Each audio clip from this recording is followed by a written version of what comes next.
El sol de mayo caía implacable sobre las calles de Monterrey en 1969. El calor hacía temblar el asfalto de la colonia Independencia, donde las casas modestas se apretaban unas contra otras como buscando sombra. Era martes, día de mercado, y Rosa Rivera había dejado a sus 3 hijas jugando en el pequeño patio trasero mientras preparaba la comida. El olor a tortillas recién hechas se mezclaba con el polvo que el viento del norte arrastraba desde las montañas. Alma Rivera tenía 5 años y ojos del color de la miel. Era la del medio, inquieta y curiosa como todos los niños de su edad. Ese martes llevaba un vestido azul claro que su madre había cosido con retazos, y sus trenzas oscuras bailaban mientras perseguía a una mariposa amarilla que había entrado al patio. Su hermana mayor, Gabriela, de 9 años, estaba concentrada leyendo un libro de cuentos bajo el árbol de mezquite. La pequeña Lucía, de apenas 3 años, dormitaba en una manta extendida sobre el piso de cemento. «¡Mamá, la mariposa se fue para el callejón!», gritó Alma desde el patio. Rosa asomó la cabeza por la ventana de la cocina, limpiándose las manos en el delantal. «No te alejes, mija. Quédate donde pueda verte». «Sí, mamá», respondió Alma, pero sus ojos seguían fijos en el revoloteo amarillo que se perdía entre las casas. El callejón detrás de su casa era estrecho y polvoriento, un pasaje sin pavimentar que los vecinos usaban como atajo. Rosa siempre advertía a sus hijas que no fueran solas por ahí, pero Alma pensó que solo sería un segundo, solo hasta atrapar la mariposa y regresar corriendo. «Si tan solo no les pido que se suscriban al canal y nos digan en los comentarios desde dónde nos están viendo. Su apoyo nos ayuda a seguir contando estas historias que necesitan ser escuchadas». Ahora, continuemos con lo que sucedió ese día que cambió todo para la familia Rivera. Gabriela levantó la vista de su libro justo cuando Alma desaparecía por la esquina del patio. «Alma, mamá dijo que no», gritó, pero su hermana ya no la escuchaba. La niña mayor dudó un momento, mirando hacia la cocina donde su madre cantaba mientras cocinaba, y luego decidió que Alma regresaría en 1 minuto como siempre hacía. Pero los minutos pasaron. 5, 10, 15. Cuando Rosa salió al patio para llamar a sus hijas a comer, encontró solo a Gabriela y a Lucía. «¿Dónde está tu hermana?». El rostro de Gabriela palideció. «Se fue detrás de una mariposa, mamá. Pensé que volvería enseguida». Rosa sintió que el corazón se le detenía. Dejó caer la cuchara de madera que llevaba en la mano y corrió hacia el callejón, gritando el nombre de su hija. «Alma, Alma». Su voz resonaba entre las paredes de adobe y ladrillo, pero solo el silencio le respondía. Los vecinos empezaron a salir de sus casas, alertados por los gritos desesperados de Rosa. Don Manuel, el zapatero que vivía 3 casas más allá, fue el primero en ayudar. «¿Qué pasó, doña Rosa?». «Mi niña, no encuentro a mi niña». Las lágrimas ya corrían por el rostro curtido de Rosa, surcando caminos en el polvo que el viento había depositado en su piel. En cuestión de minutos, todo el vecindario estaba en las calles buscando a Alma. Tocaban puertas, revisaban patios, miraban dentro de los tinacos de agua y detrás de cada matorral. El padre de Alma, Vicente Rivera, trabajaba en una fábrica textil en las afueras de la ciudad. Cuando llegó a casa 3 horas después, encontró su mundo desmoronado. «¿Cómo que desapareció?», preguntó incrédulo, agarrando a Rosa por los hombros. «¿Cómo es posible?». Para entonces ya había llegado la policía. 2 agentes con uniformes grises tomaban declaraciones en el pequeño comedor de la casa de los Rivera. El agente Morales, un hombre corpulento con bigote espeso, garabateaba en una libreta mientras Rosa repetía una y otra vez los acontecimientos de esa mañana. «¿Había alguien extraño merodeando por el vecindario?», preguntó el otro oficial, el agente Sánchez, más joven y con expresión seria. Los vecinos se miraron entre sí. La señora Domínguez, que vivía frente a los Rivera, habló con voz temblorosa. Hace como una semana vi una camioneta azul oscuro estacionada en el callejón. No era de por aquí. El hombre que la manejaba me pareció sospechoso, pero no le di importancia. ¿Puede describirlo? El agente Sánchez se inclinó hacia adelante. Tendría unos 40 años, tal vez más. Gordo, con sombrero de paja. No le vi bien la cara. Vicente apretó los puños. ¿Y por qué no dijo nada antes? Yo qué iba a saber, don Vicente. La señora Domínguez se echó a llorar. Uno ve tantas cosas todos los días. Durante las siguientes horas, más de 50 personas peinaron el vecindario. Revisaron cada rincón de la colonia Independencia y las colonias aledañas. El padre Juan del Rosario, de la parroquia de San José, organizó grupos de búsqueda que se adentraron hasta en los cerros cercanos. Cuando cayó la noche, Vicente y Rosa se negaron a entrar a su casa. «Mi niña tiene miedo de la oscuridad», sollozaba Rosa en brazos de su hermana Dolores, quien había venido desde San Nicolás de los Garza en cuanto se enteró. Está sola y asustada. La primera noche fue insoportable.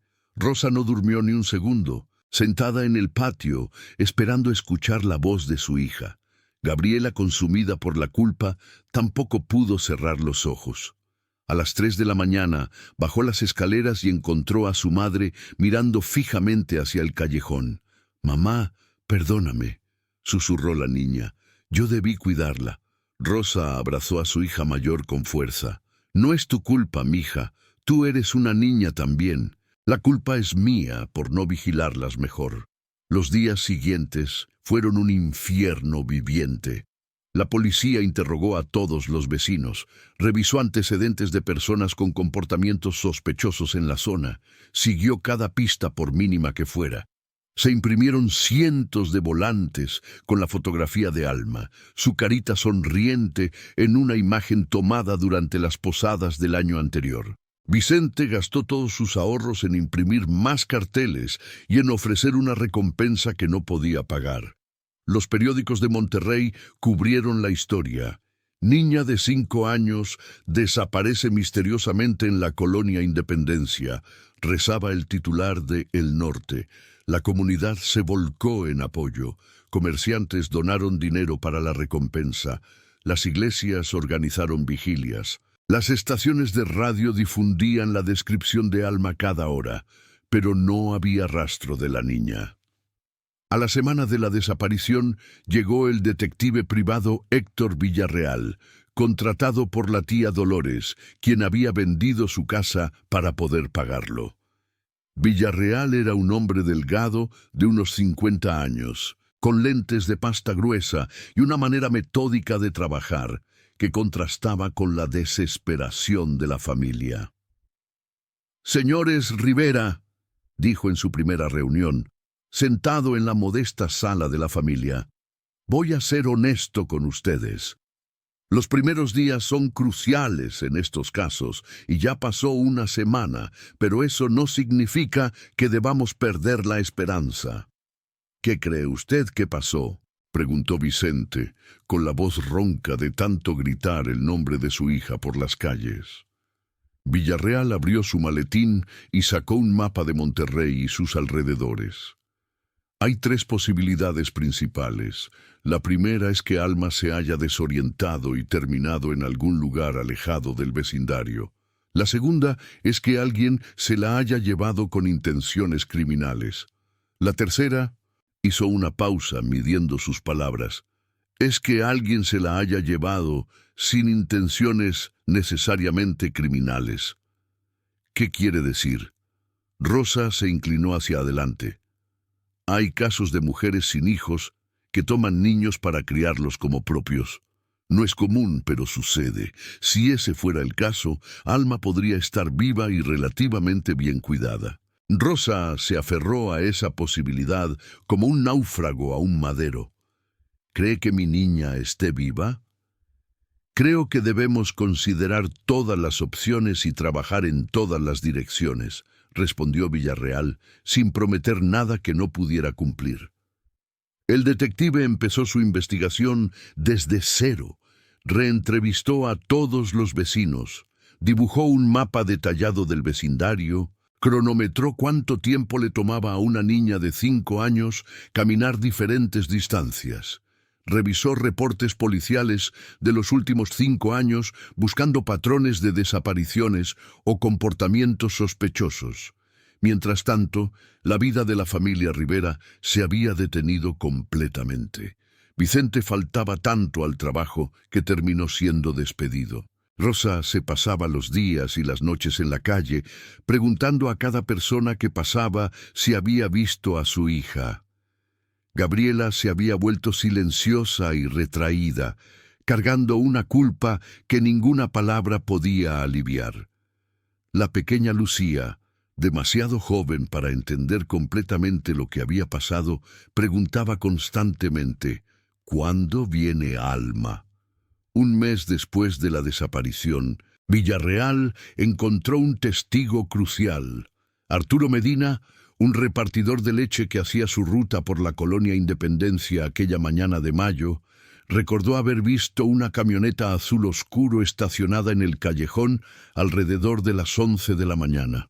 No le presté mucha atención, explicó Medina al detective en su oficina improvisada en la casa de los Rivera. Pero ahora que lo pienso, sí me pareció raro porque el motor estaba encendido, como si alguien estuviera esperando. ¿Vio a alguien dentro? Un hombre. No vi su cara, solo que era corpulento y llevaba sombrero. Cuando pasé junto a la camioneta, aceleró y se fue rápido, levantando polvo. ¿En qué dirección? Hacia el norte, por la calle Colón. Era la primera pista sólida. Villarreal trabajó con un dibujante para crear un retrato hablado basado en las descripciones de la señora Domínguez y de Medina. El resultado fue la imagen borrosa de un hombre de mediana edad, rostro redondo, bigote oscuro, sombrero de paja de ala ancha. Se distribuyeron más volantes, ahora con 2 imágenes, Alma Rivera y el sospechoso. La policía rastreó todas las camionetas azules oscuras registradas en Monterrey y los municipios cercanos. Interrogaron a sus dueños, verificaron coartadas, revisaron garajes. Nada. Los meses pasaron convirtiéndose en un año. La historia de Alma Rivera empezó a desvanecerse de las primeras planas, reemplazada por otras noticias, otras tragedias. La gente dejó de hablar del caso, aunque en la colonia Independencia el nombre de Alma seguía susurrándose con tristeza cada vez que los niños salían a jugar. Vicente consiguió trabajo como velador nocturno en una bodega. Durante el día dormía poco y mal, atormentado por pesadillas donde su hija lo llamaba y él no podía alcanzarla. Rosa se volvió una mujer de mirada perdida, que cumplía mecánicamente con las tareas del hogar, pero cuya alma parecía haber partido con Alma. Solo Dolores, la tía, mantenía la búsqueda activa, negándose a aceptar que su sobrina había desaparecido para siempre. Villarreal continuó investigando, aunque ya no le pagaban. Algo en el caso lo había atrapado, una necesidad de encontrar respuestas que iba más allá de lo profesional. Revisó archivos de hospitales psiquiátricos buscando pacientes con historiales de robo de niños. Contactó a colegas en otros estados preguntando por casos similares. Siguió cada hilo, por fino que fuera, hasta el final. 2 años después de la desaparición, en 1971, surgió una nueva pista. Una mujer llamada Teresa Macías contactó a la policía después de ver un cartel viejo de Alma, pegado en la pared de una tienda en Cadereyta Jiménez, un municipio a unos 50 kilómetros de Monterrey.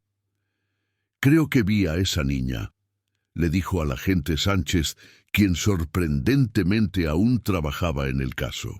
«Hace como 1 año y medio trabajé limpiando casas en un rancho cerca de Cadereyta. En una de las propiedades había una niña que llamaban María. La señora que vivía ahí, doña Eugenia, decía que era su sobrina, pero algo no me cuadraba». «¿Por qué no dijo nada antes?». preguntó Sánchez, porque no estaba segura, y doña Eugenia me corría si hacía muchas preguntas. Pero hace unos días volví a ver el cartel y me acordé. La niña tenía los mismos ojos, del color de la miel. El corazón de Sánchez dio un vuelco. Esa misma tarde, él y Villarreal viajaron a Cadereyta. Con ayuda de la policía local, identificaron el rancho que Teresa Macías había descrito. La propiedad pertenecía a Ramón Salazar, un comerciante de ganado respetado en la región.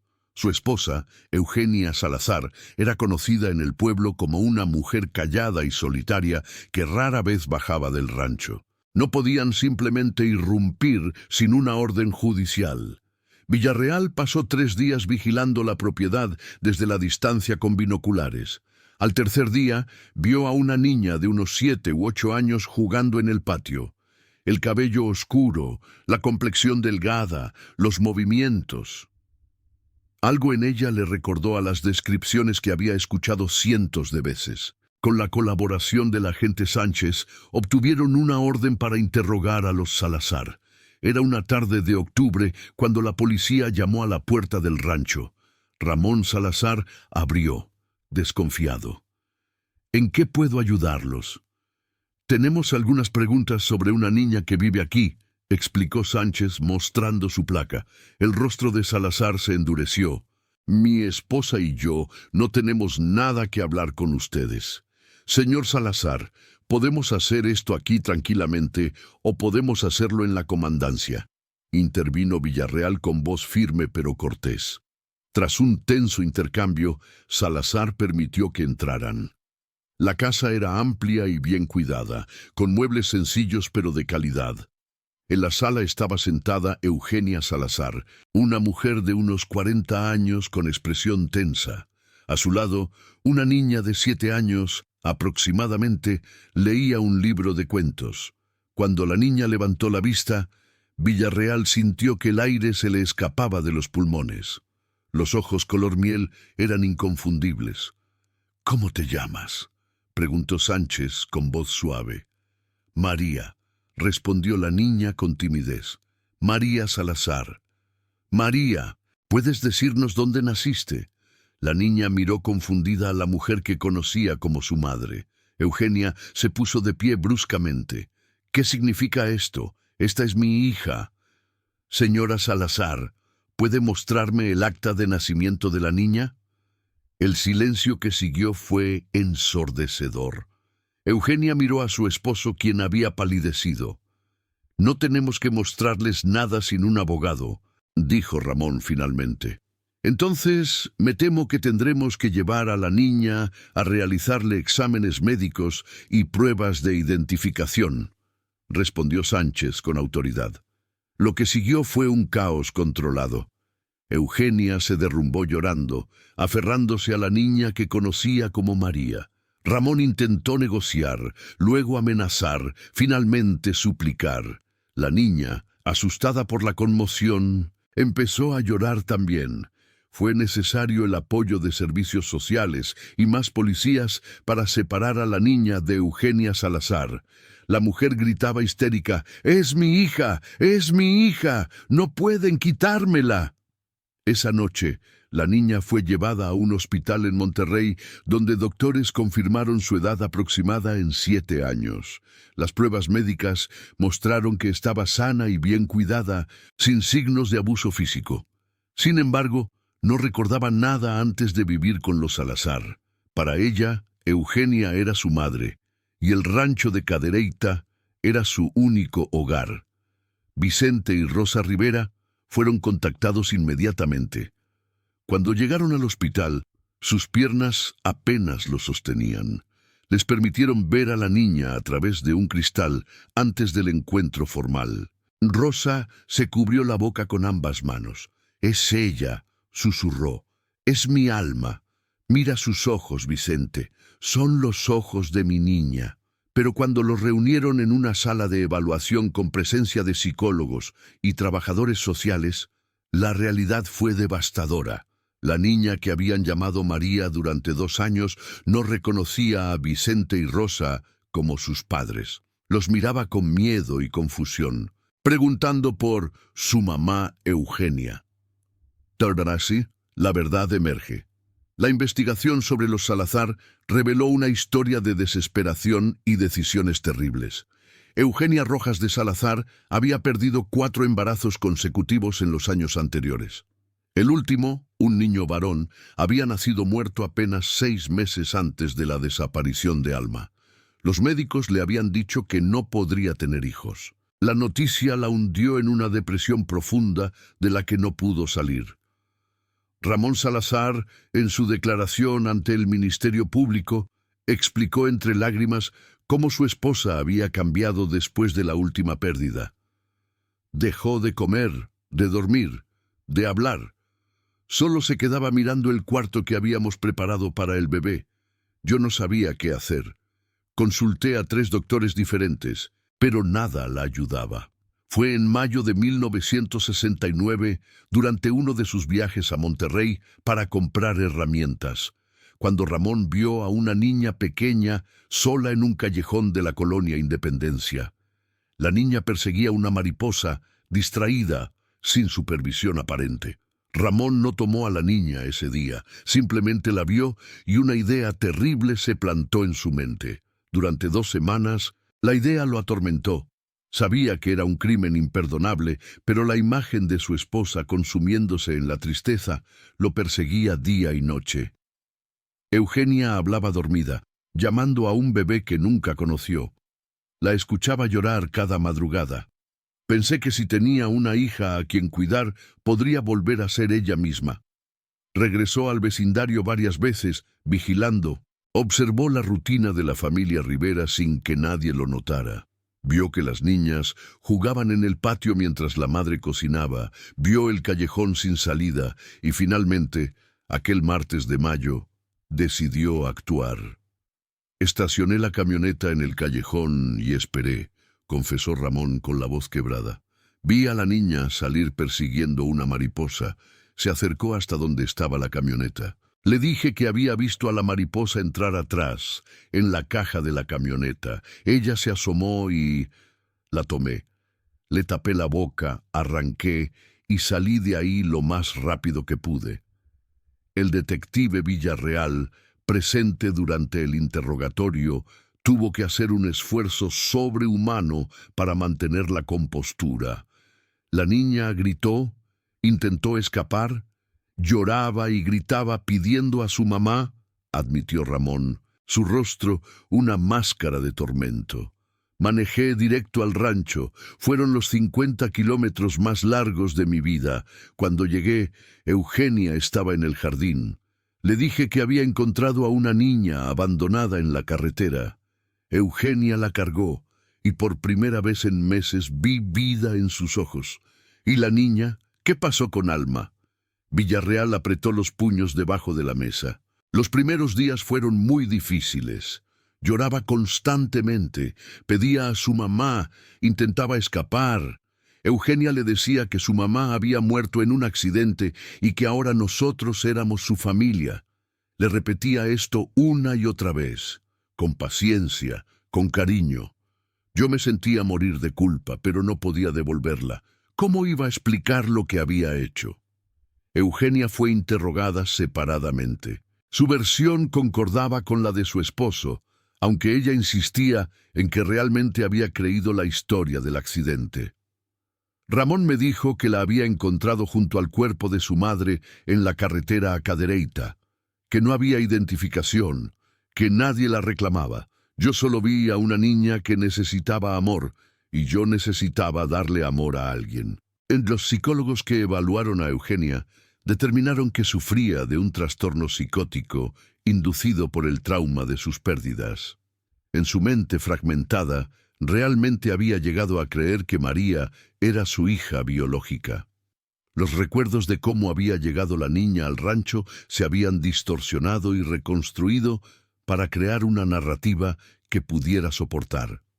Durante meses le cambié el nombre, explicó Eugenia durante una sesión con los psicólogos. La llamaba María, María, María, hasta que ella misma empezó a responder a ese nombre. Le compré ropa nueva, quemé el vestido azul que traía. Le enseñé a decir que era mi hija. Al principio lloraba por su otra mamá, pero con el tiempo dejó de llorar. La descripción hizo que Rosa, quien escuchaba desde otra sala, se derrumbara completamente. Su tía Dolores tuvo que sostenerla mientras sollozaba sin control. Le borró la memoria, le borró quién era. Los expertos explicaron que era común en niños tan pequeños que vivían traumas severos. El cerebro infantil, como mecanismo de defensa, podía suprimir recuerdos dolorosos y crear nuevas realidades para poder sobrevivir emocionalmente. Alma había dejado de ser Alma para poder soportar su nueva vida como María. Ramón Salazar fue arrestado y acusado de secuestro de menor. Eugenia también fue detenida, aunque su caso era más complicado debido a sus problemas psiquiátricos. Ambos enfrentaban años de prisión, pero eso no resolvía el problema más urgente. ¿Qué hacer con la niña? Para Alma, o María, como se hacía llamar, regresar con los Rivera significaba ir con extraños. No los recordaba. El rancho de los Salazar era su hogar. Eugenia era su mamá. Cada intento de los Rivera de acercarse a su hija era recibido con rechazo y lágrimas. Los trabajadores sociales recomendaron un proceso de reintegración gradual. La niña necesitaba terapia intensiva, visitas controladas con sus padres biológicos, tiempo para procesar una realidad que su mente se negaba a aceptar. Rosa y Vicente aceptaron estas condiciones, aunque cada día sin poder abrazar a su hija era una tortura. Gabriela, ahora de 11 años, fue quien finalmente logró el primer avance. Durante una visita supervisada en el hospital, en lugar de intentar forzar un vínculo, simplemente se sentó en el suelo junto a su hermana y empezó a dibujar. María, curiosa, se acercó poco a poco. ¿Qué dibujas?, preguntó tímidamente. Una mariposa, respondió Gabriela sin mirarla. Una mariposa amarilla que vivía en un patio hace mucho tiempo. Durante la siguiente hora, las hermanas dibujaron juntas sin hablar. Fue el primer momento de paz que María había experimentado desde que su mundo se había desmoronado. Cuando terminó la visita por primera vez, no lloró al despedirse de Gabriela. Las visitas continuaron, cada una un poco más larga, un poco menos tensa. Vicente llevaba dulces de tamarindo, los favoritos de Alma cuando era pequeña. Rosa cantaba las canciones de cuna que solía cantarle antes de dormir. Lentamente, fragmentos de memoria empezaron a emerger en la mente de la niña. No eran recuerdos completos, sino sensaciones, olores, melodías familiares que no podía ubicar. Un día, 3 meses después del reencuentro, Rosa estaba cantando La Llorona durante una visita cuando María se detuvo a media palabra de lo que estaba diciendo. Su expresión cambió. Sus ojos se llenaron de lágrimas sin saber por qué. «Yo conozco esa canción», susurró. «Alguien me la cantaba cuando era muy pequeña». Fue el primer rayo de luz en la oscuridad. Los terapeutas explicaron que no debían forzar los recuerdos, que debían dejar que emergieran naturalmente, pero cada pequeña reconexión era una victoria, un paso hacia la recuperación de lo que Alma había perdido. El juicio de Ramón Salazar comenzó en febrero de 1972. El caso atrajo atención nacional. Los periódicos estaban divididos.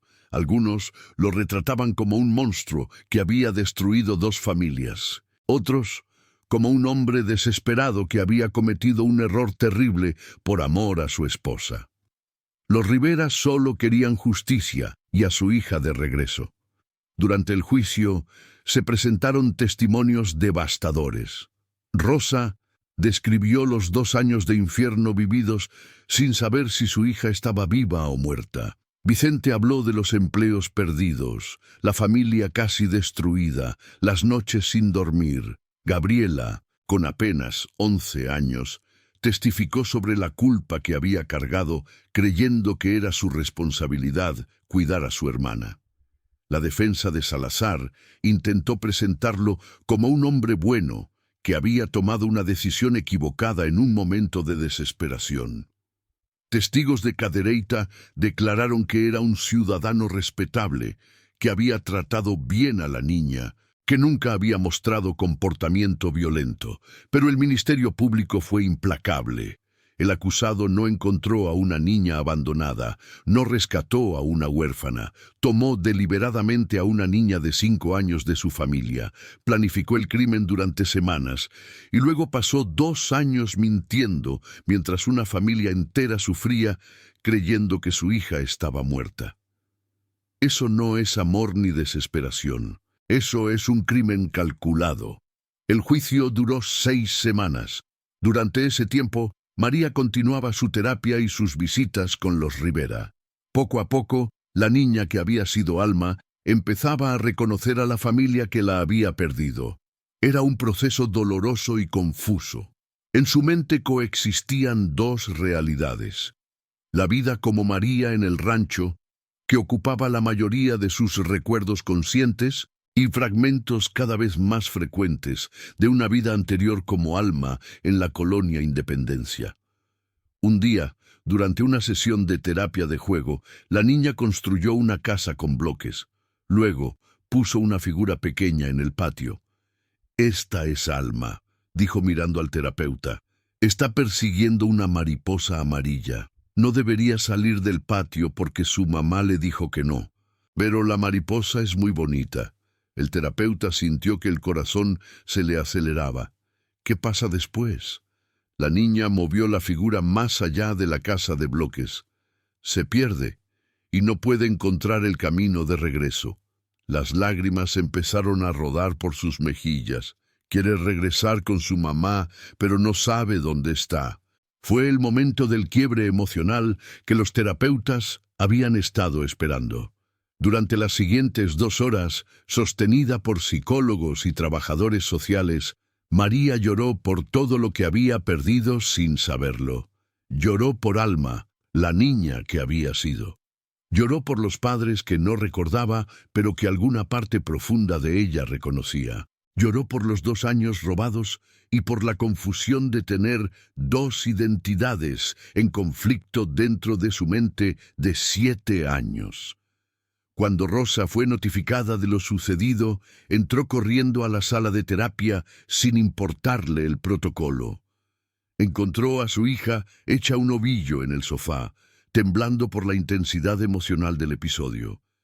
Esta vez, cuando Rosa la abrazó, María no se resistió. Se aferró a su madre con una fuerza que contradecía su pequeño cuerpo y por primera vez en 2 años llamó a Rosa por su verdadero nombre.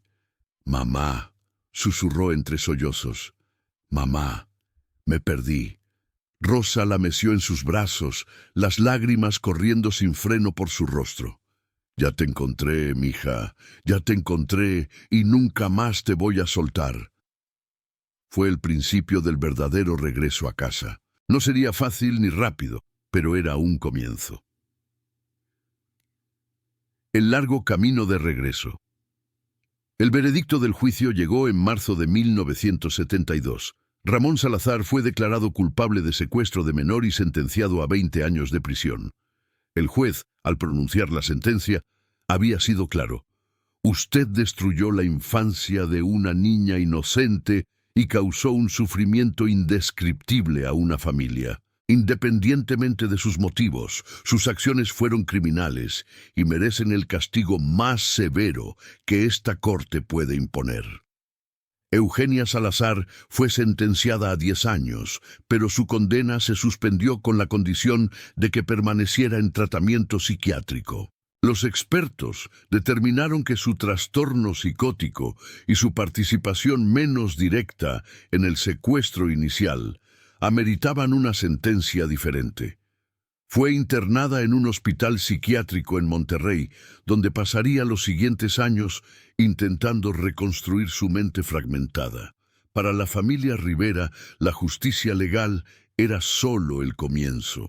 El verdadero trabajo era recuperar a su hija de las sombras del pasado.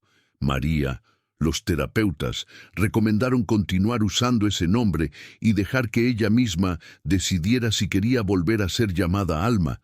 Fue dada de alta del hospital en abril de 1972, casi 6 meses después de haber sido encontrada. El regreso a la casa en la colonia Independencia fue planificado meticulosamente. Los psicólogos sugirieron cambios en el hogar para que no fuera exactamente igual a como María Alma lo recordaba vagamente, lo que podría causar confusión adicional.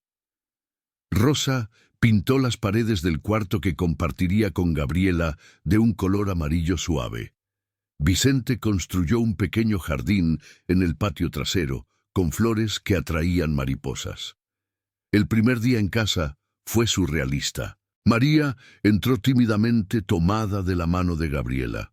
Todo le resultaba vagamente familiar, pero extraño a la vez, como un sueño medio recordado. La pequeña Lucía, ahora de 5 años, la misma edad que había tenido Alma cuando desapareció, corrió a abrazar a la hermana que apenas recordaba. «¿Tú eres mi hermana grande?», preguntó Lucía con ojos brillantes. María asintió lentamente. «Creo que sí». Los primeros meses fueron una montaña rusa emocional. María tenía pesadillas casi todas las noches, despertándose, gritando y pidiendo a su mamá Eugenia. Rosa debía consolarla mientras intentaba no mostrar el dolor que le causaba que su hija aún anhelara a la mujer que la había secuestrado. Los terapeutas le recordaban constantemente que era normal, que la niña había pasado 2 años formando vínculos con los Salazar. Esos vínculos, aunque construidos sobre una mentira, eran reales en el corazón de una niña de 7 años. La terapia familiar se convirtió en parte de su rutina semanal. Todos los Rivera asistían. Rosa, Vicente, Gabriela, María y hasta la pequeña Lucía participaba en sesiones adaptadas para su edad. Ahí hablaban de sus miedos, sus frustraciones, sus esperanzas. Gabriela finalmente pudo expresar la culpa que había cargado durante 2 años. Lucía aprendió por qué su hermana era diferente y necesitaba paciencia especial. Vicente, que había sido un hombre callado incluso antes de la tragedia, encontró difícil expresar sus emociones durante las sesiones. Pero en casa demostraba su amor de otras maneras. Cada noche, sin falta, leía cuentos a María antes de dormir. Al principio ella escuchaba en silencio, rígida, pero poco a poco empezó a relajarse, a hacer preguntas, a pedir sus historias favoritas. Fue durante una de estas sesiones de lectura, 3 meses después de su regreso, cuando María hizo una pregunta que cambió todo. «Papá», dijo con voz pequeña, «yo tenía un vestido azul». Vicente sintió que se le hacía un nudo en la garganta. «Sí, mija, tu mamá te cosió un vestido azul claro. Era tu favorito». «Lo recuerdo», susurró María. «Lo recuerdo persiguiendo la mariposa». Esa noche marcó un punto de inflexión. Los recuerdos comenzaron a regresar con mayor frecuencia y claridad. No todos de golpe, no en orden cronológico, sino en fragmentos dispersos que María tenía que aprender a ensamblar. Recordó el olor de las tortillas de su madre. Recordó cómo Gabriela le enseñaba a dibujar. Recordó la voz de su padre cantando rancheras mientras reparaba cosas en la casa. También empezó a hablar sobre el día de su desaparición. Los terapeutas manejaron estas revelaciones con cuidado extremo, sabiendo que los recuerdos traumáticos podían ser imprecisos y que presionarla podría causar más daño. Pero lo que María recordaba era consistente con lo que Ramón Salazar había confesado. «El señor me dijo que había visto la mariposa entrar en su camioneta», relató durante una sesión de terapia con su madre presente. «Me asomé y él me agarró. Le grité a mi mamá, pero nadie me escuchó». Rosa tuvo que salir de la sala, incapaz de contener el llanto. Escuchar los detalles de ese momento, el momento en que su hija había sido arrancada de su vida, era insoportable. Vicente la encontró en el pasillo, apoyada contra la pared, sollozando. «No pude protegerla», lloraba Rosa. «Estaba ahí, a unos metros, y no pude protegerla». El detective Villarreal, quien había continuado involucrado con la familia incluso después de cerrar el caso, visitaba ocasionalmente para verificar cómo iban las cosas. Su presencia se había convertido en reconfortante, un recordatorio de que personas buenas habían luchado por encontrarla. «¿Cómo está la niña?», preguntaba siempre, aunque ahora usaba su nombre con cariño. «Tiene días buenos y días malos», explicaba Rosa durante una de estas visitas. «Algunos días es nuestra alma, jugando con sus hermanas, riendo. Otros días se encierra en sí misma, preguntando por su otra vida». Villarreal asintió comprensivamente. Había trabajado en muchos casos durante su carrera, pero el de Alma Rivera lo había marcado profundamente. «Nunca olvidaré el día que la encontramos», confesó. «Ver esos ojos color miel y saber que finalmente habíamos traído a una niña perdida de regreso a casa». La escuela presentó otro desafío. Los trabajadores sociales habían recomendado que María repitiera primer año para darle tiempo de adaptarse socialmente y emocionalmente. Sus 2 años con los Salazar la habían educado, pero su desarrollo emocional estaba a años atrás de sus compañeros de edad. La directora de la escuela primaria Benito Juárez, donde los Rivera habían inscrito a su hija, fue extraordinariamente comprensiva. La maestra de primer año, señorita Gutiérrez, fue brifeada sobre la situación especial de María. Se instruyó a todos los maestros y personal para que protegieran su privacidad y manejaran cualquier situación difícil con sensibilidad. El primer día de clases, en septiembre de 1972, fue aterrador para María. Se aferró a la mano de Rosa en la puerta del salón, temblando. Gabriela, que ahora estaba en 6º año en la misma escuela, había prometido cuidarla durante los recreos. «No te preocupes, hermanita», le susurró Gabriela. «Yo voy a estar aquí. Si alguien es malo contigo, me lo dices y yo los regaño». María intentó sonreír a través de las lágrimas. Entró al salón tomada de la mano de la señorita Gutiérrez, quien le asignó un lugar junto a la ventana donde podía ver el patio de juegos. Durante las primeras semanas, María apenas habló con sus compañeros. Se sentaba sola durante el recreo, observando a los otros niños jugar sin atreverse a unirse. Fue una niña llamada Patricia quien finalmente rompió el hielo. Patricia era extrovertida y no entendía de timideces. Un día simplemente se sentó junto a María durante el almuerzo y empezó a hablar. «Hola, yo soy Patty. ¿Por qué siempre comes sola? ¿Quieres ser mi amiga?» María la miró sorprendida. «¿Quieres ser mi amiga?» «Claro. Me caes bien. Tienes ojos bonitos como la miel». Fue el inicio de la primera amistad genuina de María en su vida recuperada. Patty no sabía nada sobre su pasado. Sus padres habían decidido sabiamente no contarle los detalles a una niña de 7 años y simplemente la trataba como a cualquier otra niña.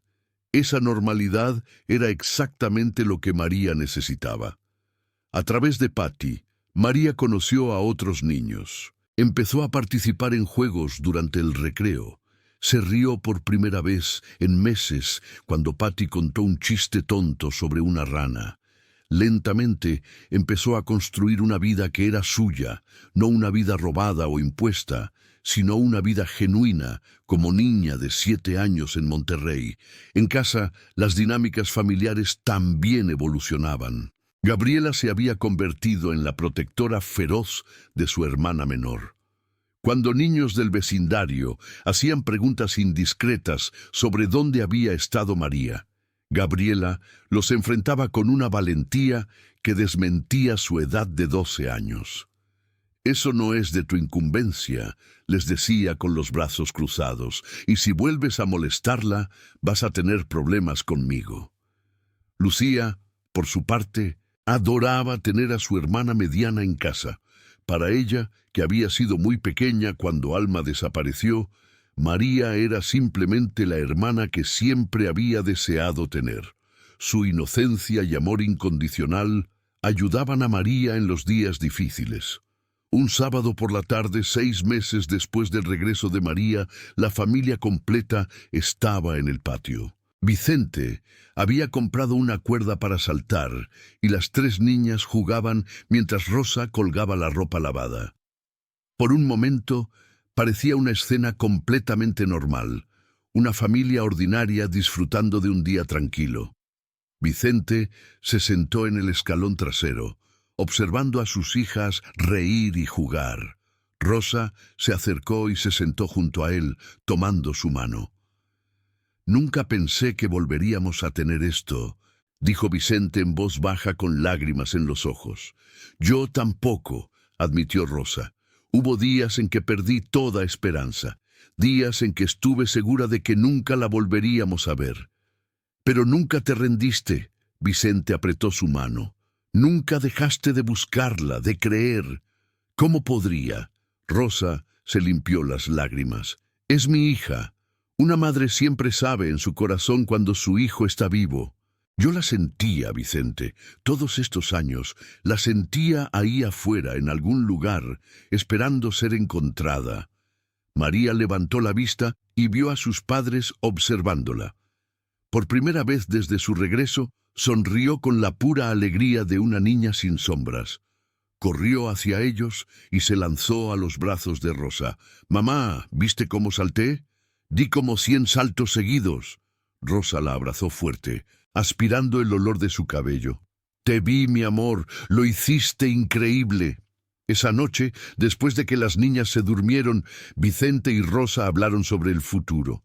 María todavía tenía años de terapia por delante. Probablemente enfrentaría desafíos emocionales durante toda su adolescencia y posiblemente en su vida adulta. Pero había esperanza.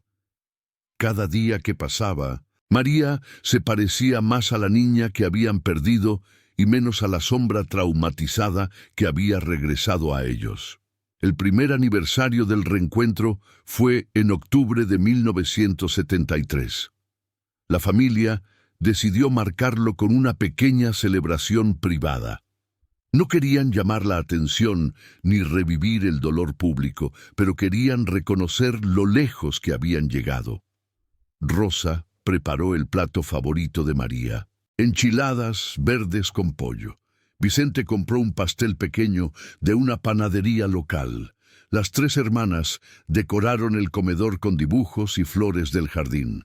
La tía Dolores llegó con un regalo especial, un álbum de fotos que había compilado con imágenes de Alma antes de su desaparición. «Pensé que tal vez quisieras ver cómo eras de bebé», explicó Dolores, entregándole el álbum a su sobrina. María abrió el álbum con manos temblorosas. Página tras página mostraba a una bebé gordita, luego a una niña pequeña sonriendo a la cámara. Había fotos de cumpleaños, de días festivos, de momentos ordinarios capturados y preservados.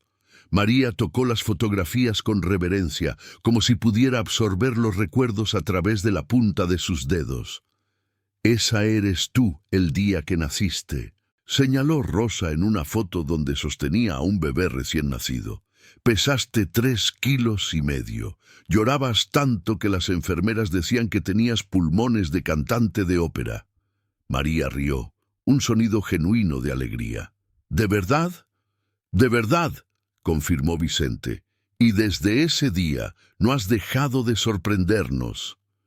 Conforme pasaban las páginas del álbum, María hacía preguntas sobre cada foto. Sus padres y hermanas le contaban las historias detrás de cada imagen, tejiendo una narrativa que María podía finalmente reclamar como propia.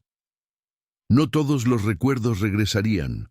Los expertos habían sido claros sobre eso, pero las historias y las fotografías le darían un ancla, una forma de conocer a la niña que había sido antes de que todo cambiara.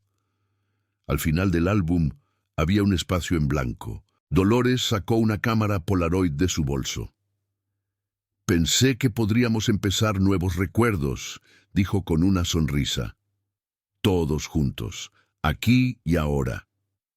Posicionaron a toda la familia en el comedor, Vicente y Rosa en el centro, con las 3 niñas delante de ellos. Dolores ajustó la cámara y tomó la foto. El flash brilló y la cámara escupió la imagen que lentamente revelaba los rostros sonrientes de la familia Rivera. Completos, juntos, sanando. Los años intermedios. Los años pasaron trayendo nuevos desafíos y pequeñas victorias. María continuó su terapia durante toda su infancia, aunque la frecuencia de las sesiones disminuyó gradualmente de 2 veces por semana a 1 vez al mes. Los terapeutas monitoreaban su desarrollo emocional cuidadosamente, ajustando el tratamiento según sus necesidades cambiantes. La pubertad trajo una nueva ola de dificultades. A los 12 años, María experimentó una crisis de identidad que la llevó a cuestionar todo sobre sí misma. ¿Era Alma o María? ¿Quién era realmente? Los recuerdos de sus 2 primeros años con los Salazar seguían siendo más vívidos y completos que los fragmentos dispersos de su vida anterior como Alma. No sé quién soy, le confesó a su terapeuta, la doctora Méndez, quien había trabajado con ella desde el principio. Me siento como 2 personas diferentes viviendo en el mismo cuerpo. Eso es porque, en cierto sentido, lo eres, explicó la doctora Méndez con su característica honestidad directa. Pero ambas personas son tú. Alma es quien naciste siendo, María es quien te convertiste para sobrevivir. Y la persona que eres ahora es una síntesis de ambas experiencias. ¿Y si no quiero ser ninguna de las 2? Preguntó María con voz quebrada. ¿Y si solo quiero ser yo? Entonces, eso es lo que serás, respondió la doctora. Tú decides quién eres, María. Nadie más tiene ese poder. Esa conversación marcó un punto crucial en su desarrollo. María dejó de intentar reconstruir completamente a Alma y empezó a aceptar su identidad única forjada por circunstancias extraordinarias. Algunos días se sentía más conectada con sus recuerdos como Alma. Otros días, los recuerdos de su tiempo como María dominaban, pero gradualmente aprendió que todas estas partes eran válidas, todas eran ella. En la secundaria, enfrentó la curiosidad inevitable de sus compañeros. La historia de su desaparición y recuperación había sido noticia nacional. Aunque la familia había mantenido un perfil bajo, en una ciudad como Monterrey los rumores viajaban rápido. Algunos estudiantes la miraban con lástima, otros con curiosidad morbosa, unos pocos con genuina compasión.